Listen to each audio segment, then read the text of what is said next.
আসসালামু আলাইকুম রহমতুল্লাহ। আজকে আমরা একটি হাদিস জানব। عن عبد الله بن عمر رضي الله عنهما عن النبي صلى الله عليه وسلم قال المسلم من سلم المسلمون من لسانه ويده।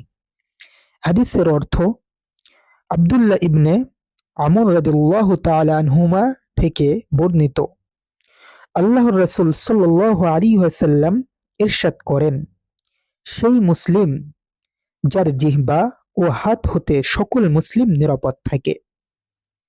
এই হাদিস থেকে আমরা বুঝতে পারলাম, আমরা যারা মুসলিম, অপর মুসলমান ভাইকে কখনোই জিহ্বা ও হাত কোনো ব্যবহার দ্বারাই তাদেরকে কষ্ট দেওয়া যাবে না।